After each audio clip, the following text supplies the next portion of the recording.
The question I'm examining is, in what way did the Romans believe that the gods affected their military and leaders? My thesis is that the Romans believed that the gods played an important role in their successful military campaigns and supported their generals. As the controller of a vast and diverse empire, the emperor of Rome often had to send generals to put down uprisings throughout the Roman provinces. One major uprising against the Romans occurred in Judea in 67 CE.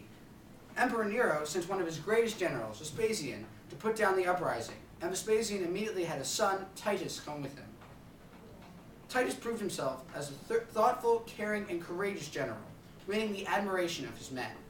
In 70, after his father had returned home to become emperor, Titus took command of the forces in Judea himself. Eventually, he captured Jerusalem, the capital, after a long siege.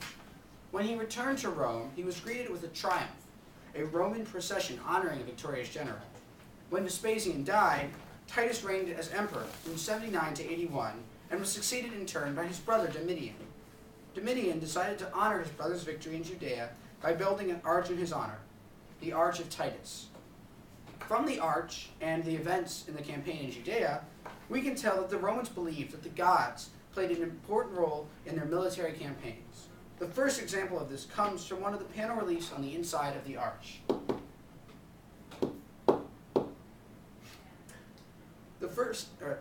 This shows Titus in the triumphal procession, riding in a chariot surrounded by bodyguards. However, upon closer inspection, other figures appear in the illustration as well.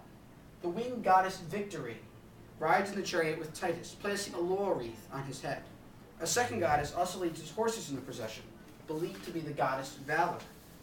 This image shows that the Romans believed that the immortals were always supporting their heroes. They saw the gods as constant presences, helping the worthy achieve success. Generals like Titus, who were known to be heroic and courageous, he led many of the battles in Judea personally, were believed to be blessed by the gods. A sort of example of this from the Judean campaign is when Titus and a few of his forces were cut off from the main army while reconnoitering Jerusalem. While attacked by the Judean army en masse, he managed to escape without a scratch. Tons of arrows and spears were flying at him, but according to the historian Josephus, they seemed to be purposely avoiding him.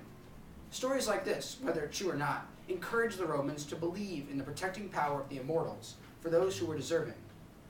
A second example of the Romans believing that the gods played an important part in their campaigns comes from the other panel relief and the story behind it. When Titus and his army were attempting to capture Jerusalem, the fighters in the city attempted to move the battle toward the area of the temple, the holiest place for the Jews. Titus desperately wanted to avoid fighting around the temple, asking the Judeans to move their forces away from the area and threatening to execute any Roman soldier who entered the building. This shows the Roman belief that, while their gods were considered the most important, it was necessary to honor the other nations' gods as well. Perhaps Titus also believed that he would be punished by the Judeans' god if he destroyed their holy site. However, the temple was eventually burnt to the ground against Titus's orders. Even so, Titus rescued some of the more important items from the building and brought them back to Rome for his triumph. The second panel relief shows the silver trumpets, the menorah, the seven-stand candle holder used by the priests, and the table, the showbread, being carried through the procession. This again demonstrates the Roman respect for the gods of other cultures, as they proudly displayed the captured items from the temple. The image even shows each individual item being carried by people, instead of simply thrown on a pile. If an item is important enough to get carried around individually, it must be very well respected. A third example of the Romans' belief in the power of their gods in warfare is the image on the ceiling of the arch. The image depicts the apotheosis of Titus, his transformation from man to God. The apotheosis, which may be referring to Titus's death, shows that the Romans believed that great generals and emperors were deemed worthy of immortality by the gods themselves. This idea really underscores all of the Roman beliefs in the relation between gods and heroes, that the gods take the worthy from among the people and honor them with a place in their midst. In Roman world, there is no honor greater than joining the immortals. Therefore, the Romans believed that heroes were the beloved of the gods, the beneficiaries of their care and support. The gods were believed to watch out for heroes' well-being and protect them until it was time to bring them up into the throes of immortality. The question initially posed was, in what way did the Romans believe the gods affected their military and leaders? In conclusion, from an examination of the Arch of Titus and the events surrounding it, we can tell that the Romans believed the gods played an important role in their military campaigns and supported those who were deemed worthy in battle until the bitter end. These findings show that the Romans believed that the brave and courageous were special people and valued those who proved themselves in battle.